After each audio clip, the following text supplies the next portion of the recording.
stem from childhood. This is not something that happened in the workplace.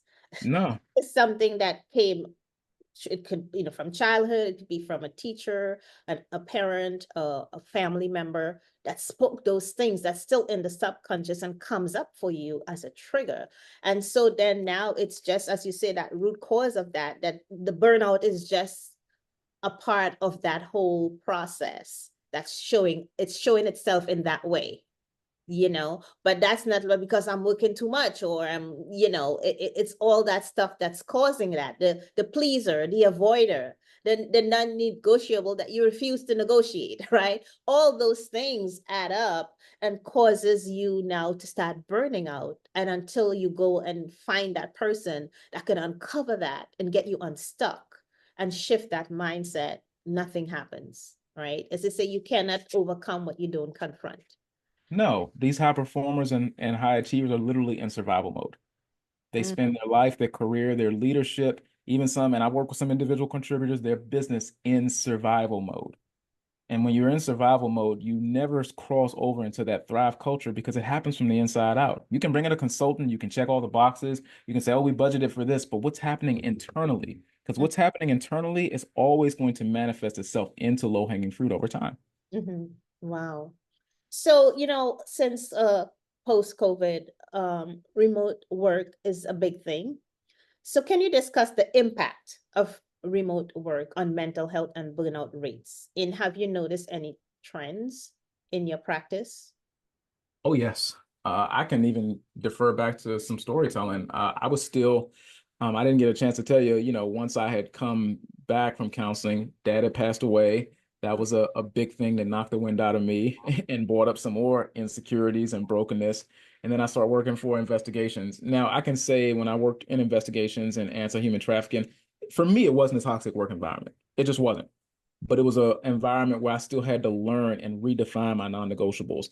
And then in 2020, when we went remote, one thing we had to, not gonna be careful legally, but we had to bring home over 60 people from 18 different countries during a pandemic. That was a lot of work. That was one of the heaviest lifts of my career. And I can tell you, I was up from 3 o'clock in the morning and I wake back up at 6 and, just staying in that cycle. And then also being remote, like we still have an internship and a fellowship to run. Mm-hmm. I was a global lead at that time. And so I remember my manager at that time, a great manager saying, Jamal, you're an excellent worker, but I want you here for the long haul. I just want you to take some time off. This isn't sustainable for you to be running at breakneck speed like this. And I really took that. And it really helped me to say, okay, you know what? I got to take a step back and let people be responsible for what they're responsible for. Because even the Zoom fatigue, we were having meetings out the wazoo to just cover legalities and so many different global logistics. It was a lot. It was a very heavy lift. And for those who work remotely, especially those who work in tech, I'm actually partnered with a tech company. Everything they do is remote or either hybrid. And so sometimes people think, well, if I'm working remote, I kind of got it made. No, you've actually given people a greater amount of access to yourself. You're giving them access also into your home, as you can see. I don't throw a background. um, and so when you do that, there is a certain amount of expectation there. And even there, with your managers, with your teams, with the board, or with different people around you, learn wise ways to negotiate your own non-negotiables so that you are there for the long haul. Mm-hmm. I do professional mentoring through an app called Tiger Hall. I always say reinforce that you're mission minded. They're going to want to know that. Reinforce the work you've done. Bring the receipts. Like Whitney Houston says, show me the receipts. Like, I'll Yeah. show you the receipts. This is what I brought to the table. And Wow. then after that, reinforce. And so if I'm going to stay here and going to remain here, these are some of the boundaries that I need to enact. And so, because remote work it can be both a blessing and a curse because people think, well, I always want Dr. Ann to always be online 24/7, which is not sustainable. You need to take a lunch break. You need to take a walk. The industrial age of this 8 hours and 30 minutes off for a lunch break, people should know that that is not sustainable and that does not work. And that's not even good for your brain nor your neuroplasticity. For your body, period. No. you know you need to reset. I was just, before I jumped on this call, I was working with a new client, and she was talking about she doesn't have any balance, and She brings her work home and all this stuff, right? No boundaries, as you say. They don't negotiate. And it was kind of like, I'll say it mightn't sound the best, but this person felt like, as a woman of color, she needs to go the extra mile because she's the only one that looks like her, and feel that she has to do more, but at the expense of her family, at the expense of her health. So being able, as you said, to negotiate those things, and say, where does the boundaries, where does it stop? You have to be able to decompartmentalize. You can't be crossing that boundary. You got to know, when do you turn it off, turn that work mindset off. You can't come home and have, you want the kids to be managers, manage the kids and manage the spouse, right? Because that's what happened. Everything gets transferred in, and then the burnout continues, right? Um, so at what point, Jamal, did you realize that you were burning out and you had to pivot? At what point? Going back to the story I told you when I came on, when that director had confronted me, that's when I realized that I was painting a narrative that actually showed other people that this is who Jamal is, and we had to redefine Jamal. And that's when I knew I had to pivot. And so I knew I had to level up, obviously, in my study as a counselor, as a leader, as an agent of change. I had to Mhm. also level up in masterminds, level up in mentoring. And I had to understand the root causes of my subconscious thinking, what was going on in my mind. Long ago when I was a little boy, the narrative handed to me was that you are not good enough, you are not accepted. So I did everything to be accepted. And though it may have gained me positions and promotions and revenue, I never enjoyed the revenue. I didn't have any joy in any of my work. And so when I redefined me, and then I love Covey's quote, begin with the end in mind, because I want to be mindful of your clients and some of my audience that's going to see this. People are afraid. You had the great resignation. Now we have the great stay. People are looking at the economy. They're like, I don't want to lose my job. That's my bread and butter. And so Yeah. I want to be mindful. You and I are business owners. Any consultant or business owner can come into an organization and say what they say. They have a certain amount of power, a certain amount of influence. But a person who is working a job, who at any moment that could be taken away from them, their mind works on a different frequency, and it always reverts back to their trauma. Whatever the neuroplasticity of your mind is functioning on and the ruts that are dug, it's going to revert to what is safe. And so I had to ask myself, where are you playing it safe? But Jamal, where are you playing it safe so much that you're putting yourself in a lose-win position? There Mm. is a way to actually advocate and negotiate where there is a win-win. I often say the seed you sow is the crop you reap. That's another phrase that I've coined and trademarked. And the energy you lead with is the essence that you create. And so I Yeah. had to go in to CEOs, to board members, and say, these are my boundaries. I had a board member that didn't speak to me for 2 years, but I knew my boundaries. I said, Mhm. okay, you don't sign my paycheck. He does. And I'm not going to be able to do this assignment with you anymore because I have a caseload of guys and clients that need me in a whole remote system to manage. So no, I cannot travel with you on these days for 5 hours and take that time out of my day. And I'm not asking you, I'm telling you. I'm not asking you a question. I'm declaring this to you. Right. But then when He didn't like it, but he respected me. right, but then the ones who are afraid, right, to do that, and they continue down that rabbit hole, you know, what would you say to them? What I say to them, and I want to give an easy answer, you're not going to be able to do this on your own. You have thought and believed what you believe for years. You have remained in the cycle you've been in for years. You actually need someone to counsel you and coach you through this. And yes, some amount of coaching, but also counseling to go back to why do you believe what you believe? Because no matter what you believe deep down is always going to inform your behavior. And if you never tackle those parts deep within your subconscious, deep in the inner sanctum of who you are, you will remain in those cycles until you look up and you're 75, 77, and you wonder, where did the time go? Mhm. And even if you seek out a better help, you'll wonder, why did I waste all that revenue on surface level activity that's Yeah, brought me surface level results? You yeah, need to seek help, just like we all, and I want to be careful because I know you have some ladies on here.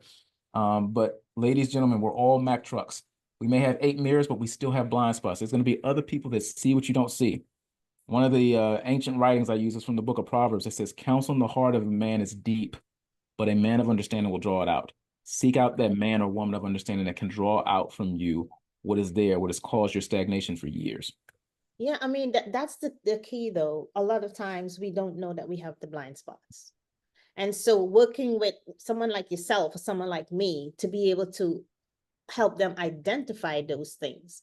And then that awareness, right? That self-awareness got to kick in. That emotional intelligence got to be high as well.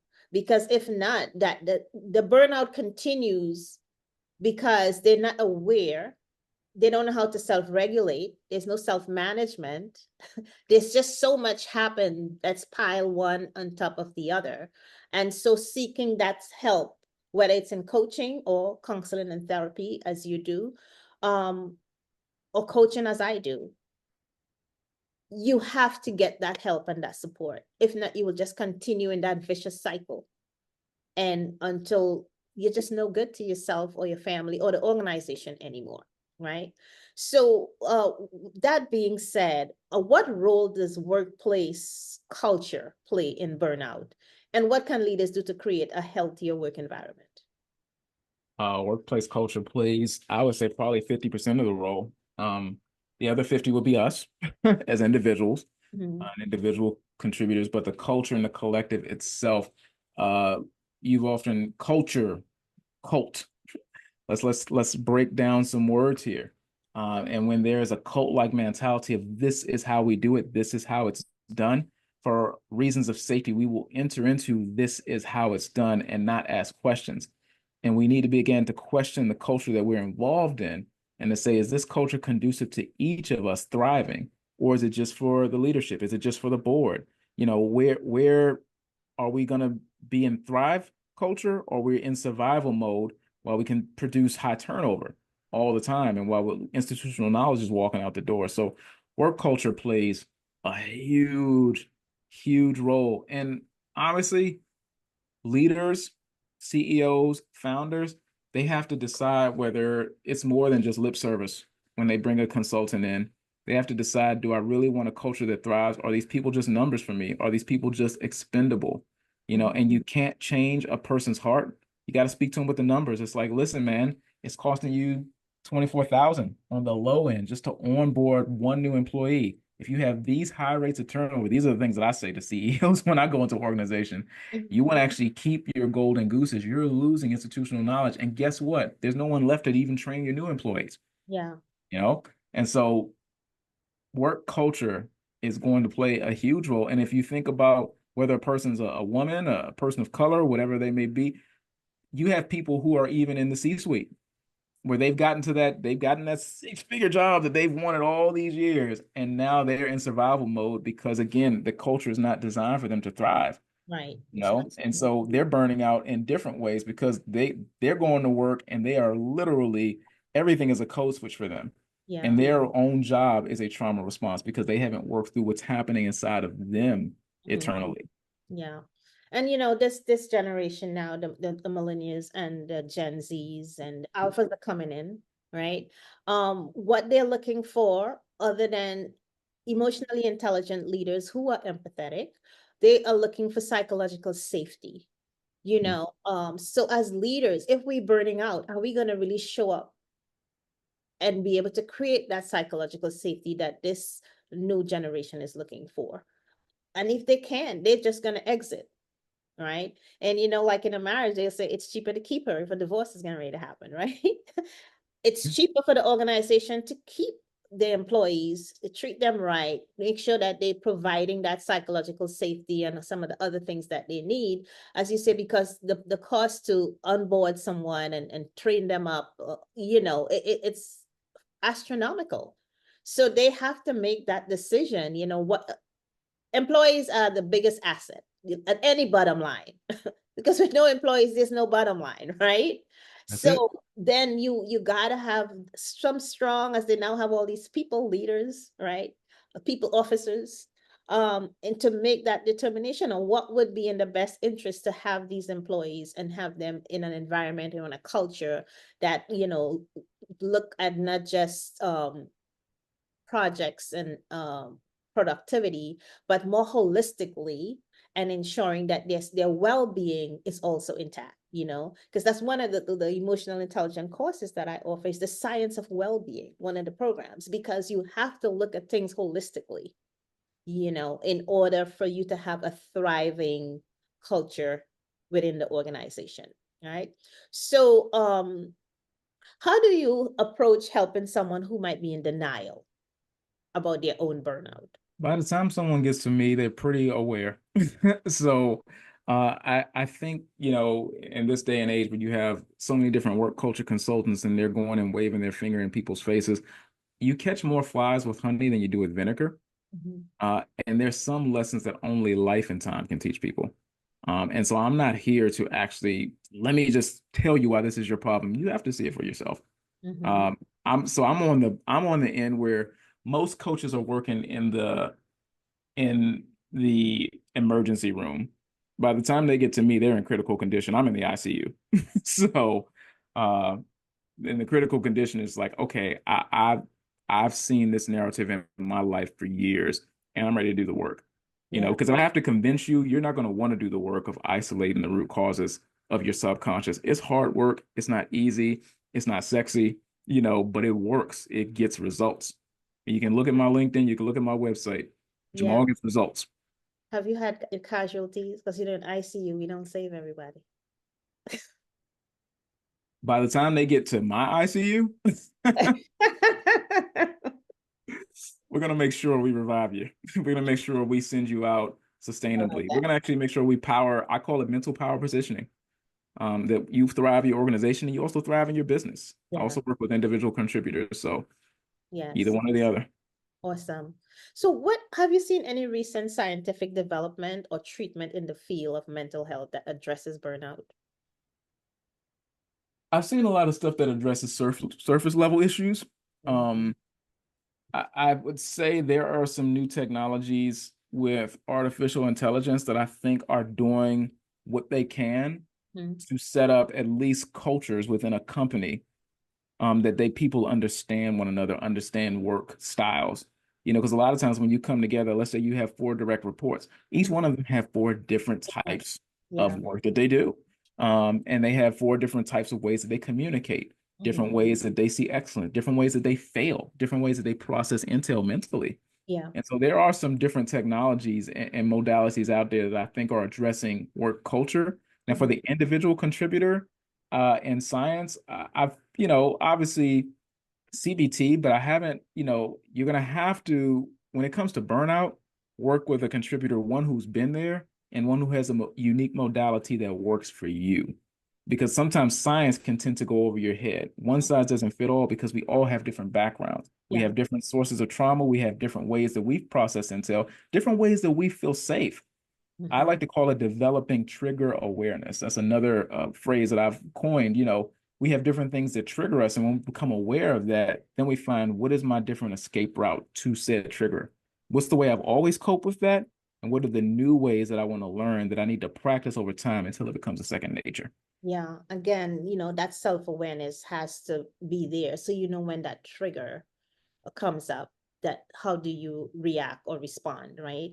Um, so can you share a personal story or case study that have highlighted a successful recovery from severe burnout? Yeah, I was recently working with a senior leader from Amazon, and by the time she came to me, she was dealing with a lot of workplace trauma, and she was one who we went through something called auto accommodation. Now, in the tech space, that word's very common because that means, the computer needs to auto accommodate to make sure it doesn't break down. Humanly, the way we auto accommodate is staying 7 steps ahead of everyone so that we don't kick up any dust.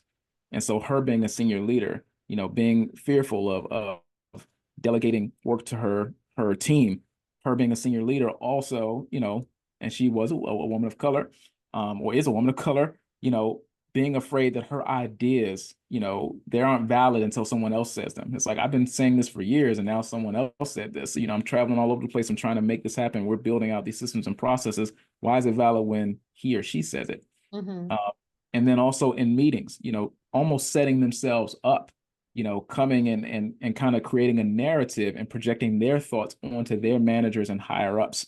And so we work through all of that. And as a result, here but 3 months later, I mean, just to see the person and the leader there are and the way that their team, the feedback they're getting from their team. And I'm like, all the healing you had to do, your Yes. team and the teams that you're going to lead in the future will never have to heal from you. I remember saying that to them in our offboarding session, and just to see the tears flow from their face and Mm-hmm. just to see what they've become and how they have no problem. They don't have to be everywhere in the organization at one time. Amazon's a tough place to work. They are letting people do their jobs, and they're doing their job with excellence, but Mhm. also on home front, the wife and the mother that they become, it's just phenomenal to witness. And the fact that they share with me, Jamal, I've been taught cognitive behavioral therapy for over 20 years. I've Mhm. worked with you for 3 months, and I feel like I've been accelerated for years because Awesome. we isolate the root causes. I applaud you for the work that you're doing. It's how important is work-life balance in order to mitigate or prevent in some way burnout? For your audience, I'm gonna let you guys know, like, I trademarked this, and I do have some high people in litigation, but I don't believe in work-life balance. Uh, I believe in work-life rhythms. There is no such thing as work-life balance. It is a fallacy. So When you see the unpack word that. work-life balance, your mind will automatically think, I need to attain said thing. And then Mhm. it becomes a comparison with what work-life balance is. Mhm. Take for instance, a young 25-year-old professional male and a 37-year-old female who just had a newborn. They Yeah. have very different avenues of what work-life balance looks like. And so I say we develop work-life rhythms nuanced to the season that we're in. Mhm. Because work-life balance, I believe it's one thing causing burnout, because people are trying to attain to what they see on social media or what's handed in someone's digital product that they got off of Chat GPT. That's not even work-life balance. Develop the rhythm, because we all have different seasons of our life that call for a different version of us. And those work-life rhythms, if you're nursing a baby at 3 in the morning, you're gonna have a very different rhythm from Yeah. someone who is single, who can wake up at 5, goes to the gym, come home, have a shake, and then jump on the train and go to work. It's just very different. So you saying, in other words, that depending on the season of your life, it can change. And Yes, you gotta kind of like balance it out almost, or be in tune with what's happening in that moment or in that season. Is that what you're saying? that's where the rhythm comes in. It's a lot like if you go to a hospital and you listen to a pacemaker. It's like, okay, it's not always on a high rhythm, but it's not always on a low rhythm either. So it's like you ride that wave. So looking ahead, I know we're gonna come, we're getting close to the end. Looking ahead, how do you see the understanding and treatment of burnout evolving over the next few years? I'm super excited about it because we're in a time, Doc, where the stigma is slowly starting to break.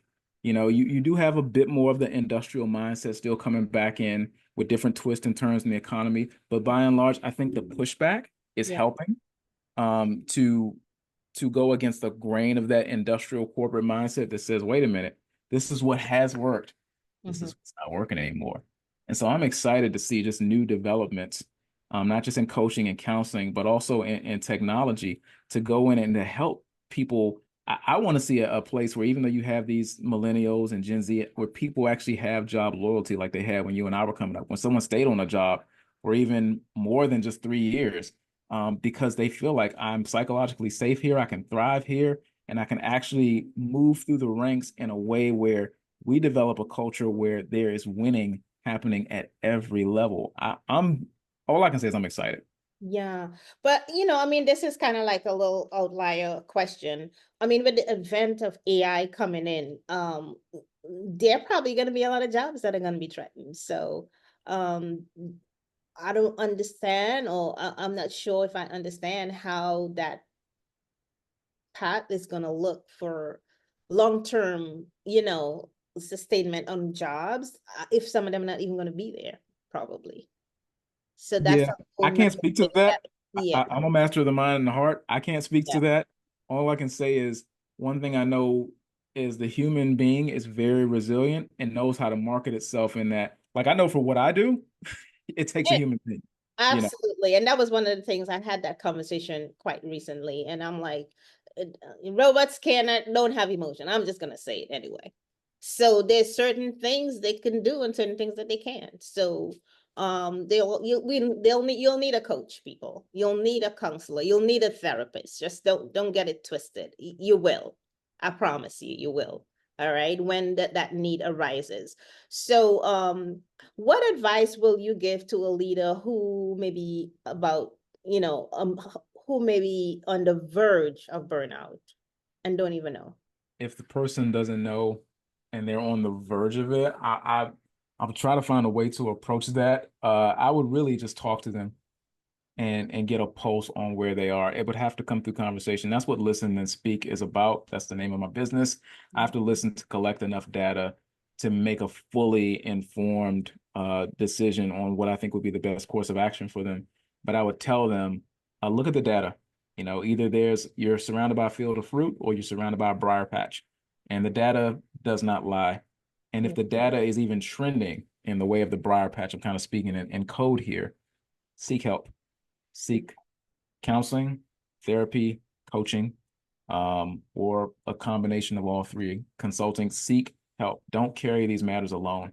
If you could get there alone, there wouldn't be a need for it. And if you get there alone, you've already done it. So that would be my advice. Well, Jamal, thank you so much. This was so interesting and really held my attention because there was so much nuggets that you dropped. Do you have any final words that you want to leave leaders in this modern era of leading? We all lead with a limp. It's okay to make yourself vulnerable. There's an ancient proverb that says when we humble ourselves, we get exalted. And in leadership, it can kind of be the desire to have this Teflon exterior of like, I don't make any mistakes.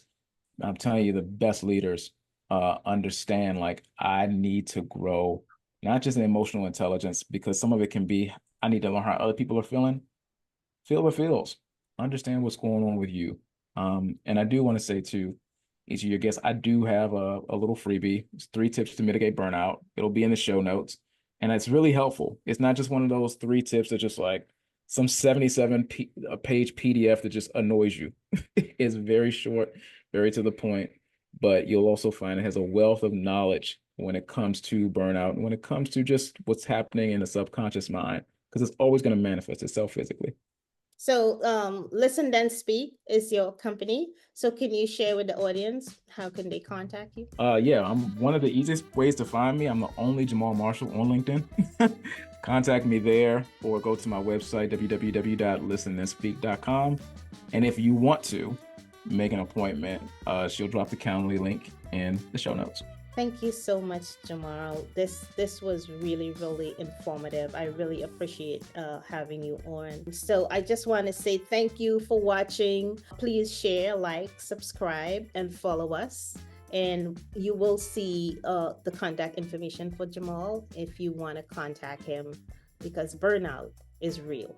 So remember to be stronger than your excuses, and always remember to empower you. This is your girl, Dr. K, with Minds in Motion, and we'll be back with another episode on next week. Bye for now.